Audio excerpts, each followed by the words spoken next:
Okay, so the Dodgers are 2020 World Series champions. They had a great team. I mean, almost an impenetrable force. So yeah, they were phenomenal from top to bottom. They still have a top five farm in baseball, so they're set up for the short term and the long term. They have depth everywhere, and but that said, I still think there are a couple of moves that they need to make if they want to repeat in 2021 as world champs. Um, and you know, every team, even with the last team to repeat were the Yankees. They did a three-peat from '98 to '99 to 2000, and each team they had to add a piece or two to it in order to keep it going. From David Justice, Luis Sojo to everybody, it's Roger Clemens. Like there were moves that they needed to make in order to repeat while other teams were improving. So the same philosophy, in my opinion, applies to the Dodgers. Okay, they don't have to be really hardcore moves, but I would not be surprised at all if the Dodgers would make a blockbuster trade or two, because not only do they have the resources, they have the prospect capital to do it. And now that they've tasted a World Series, they're going to want to taste a few more. And with that lineup and that depth and the youth that they have across the board, they're in a position to be really, really good for a long time. So, and this has been a long time coming for the Dodgers. They hadn't won a World Series before this year in 30 years. So, this is an opportunity for them to make a run here. And so this is what I think. In my opinion, the first thing they need to do would be to bring in a power reliever. Kenley Jansen's on a decline, period. Okay? Have to acknowledge that, have to admit it. He was their closer for quite some time. Not this year. He's just been on a decline. So, replacing him with a reliable power arm would be a good idea to really, really boost and solidify that bullpen. Okay, the arm, in my opinion, is Liam Hendriks. He's a dominant closer for the Oakland A's. He's at that fire. He's playoff tested now.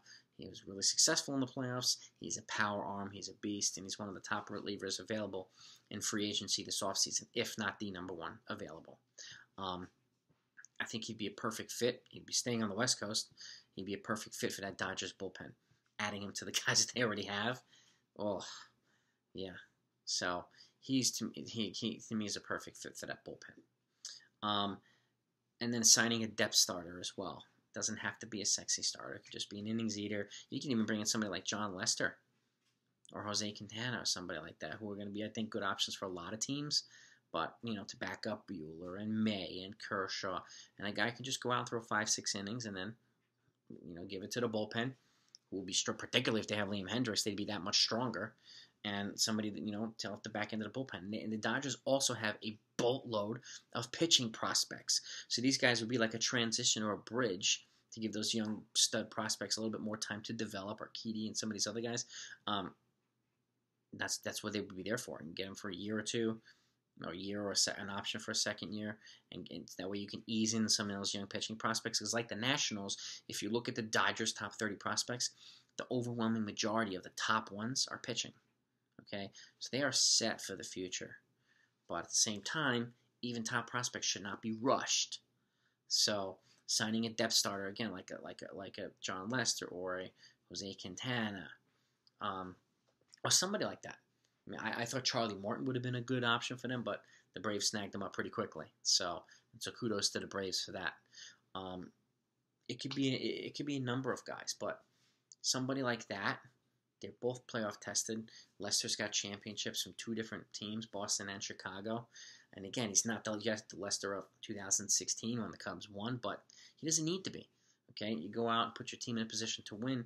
With that lineup, you're going to be in a position to win all the time. So go out 3, 5, 6 innings, 30 times a year. You're good to go. And again, it's not going to cost the Dodgers a boatload of money. It really won't. So I think bringing in a depth starter would be a good idea for the Dodgers. Okay, that's the second move. So you got a reliever and a depth starter. And the third move to me is kind of a blockbuster move. Okay, I can see the Cubs making a blockbuster now. There's talk about Lindor. There's talk about Arenado. Fine. Okay, but let's keep in mind we have Corey Seager, who's going to be a free agent after next season. Be part of that 5 shortstops bonanza. It's going to be Lindor, Trevor Story, Javi Baez, Seager, and who am I missing? I don't remember who I'm missing. There's 5 of them. And It'll come to me. But that's some serious power there. Some serious shortstop depth and power. Think about this, okay? They use Corey Seager. Either two different scenarios. They acquire either Javi Baez or Chris Bryant from the Cubs. If they acquire Javi Baez, they move Seager to third, okay? Because Justin Turner is a free agent now. So you move Seager to third. He's proven, and he's young, and you bring in somebody like Javi Baez to play shortstop, and now you have a pretty young left side of the infield there, and which is really good. Or you trade for Chris Bryant, and then you keep Seager at shortstop, and then you have that option as well. Or the third scenario, which is the kind of the blockbuster of blockbusters, in my opinion, is you use Seager in a trade. You add Gavin Lux, so you add whoever, and you acquire Chris Bryant and Javi Baez. Okay. The reason why I like this trade is because where Chris Bryant has an advantage over Francisco Lindor is he can play multiple positions. You can send him to the outfield to give the outfielders a break too. Okay. Same goes for Javi Baez. He can play second base and shortstop. He plays multiple positions, unlike a lot of the shortstops that are going to be part of that bonanza next year. So that, to me, that gives the team a little bit more flexibility and versatility. They're getting youth. They're getting production. They both have championship experience. But could you imagine them? I know Arenado is the sexy trade, but what if they brought in, Bryant and Baez?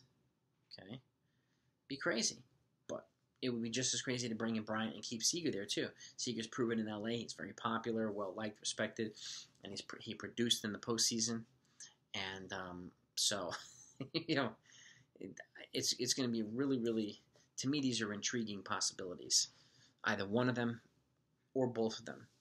And that would really boost the Dodgers' chances of repeating. So, could you imagine, bringing in Hendricks and Bryant and Quintana or Lester? That alone would be a heck of an offseason for the Dodgers. Okay, you're replacing Justin Turner's production with a guy that's 8 years younger. Okay, who's going to have more years. Yes, he's going to cost, but Dodgers are one of the few teams that have the resources to pay for it. Okay, and again, set them up for the long term. They wouldn't have to worry about him. And I don't think I don't think he's going to cost as much as Nolan Arenado. But that's just my opinion. We'll see what happens. And Baez is going to be an expensive shortstop, yes. Oh, Carlos Correa being the fifth shortstop. There you go. He'll be an expensive shortstop, but he's also young, versatile, good defender, good clutch hitter. So he would also give the Dodgers a lot of versatility and production. And again, whether it's him or Bryant or him and Seager or whoever, the Dodgers are a better team. Period. You add Bryant to Mookie Betts and all these other guys, Bellinger, and oh my God, it's just the possibilities are endless in my opinion. It's just crazy to think about it. But those are the three moves that I think the Dodgers should make in order to really solidify themselves as overwhelming favorites to repeat as world champs in 2021. I can't see anybody in the National League overtaking them. And if they do these moves, I can't see anybody beating them in the World Series either. And I'm a diehard Yankee fan, and I would I don't think the Yankees would beat them too unless the Yankees made moves like this in return as well. So on their end. So let me know what you think. Give me your feedback in the description down below. I'm curious to know what your thoughts are. Okay, and I'm really curious. This is a really good. This is an off season where teams have an opportunity to kind of really set themselves up. Particularly since I think some players you're going to be able to bring in players on the cheap. Not everybody, but some, and they're going to provide a lot of value. So this is a way the Dodgers can kind of do both incrementally. Bring in somebody that's affordable, and a solid. I mean, if they had Archie Bradley, but Liam Hendricks is the guy for the Dodgers in my opinion.